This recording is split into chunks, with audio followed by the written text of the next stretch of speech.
when I wake up.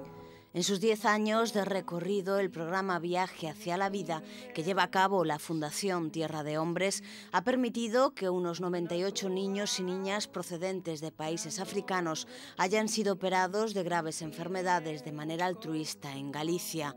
La exposición Unha viaxe solidaria e creativa á vida reúne a cerca de 40 artistas, la mayoría ourensanos, coordinados por Paco Ascón, que han querido colaborar con sus obras para acceder los beneficios que se obtengan de su venta a la financiación de los gastos que se originan en el traslado, cuidado y estancia de esos niños en nuestro país.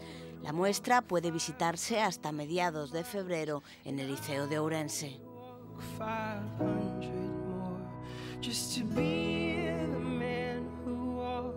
A thousand miles to fall down.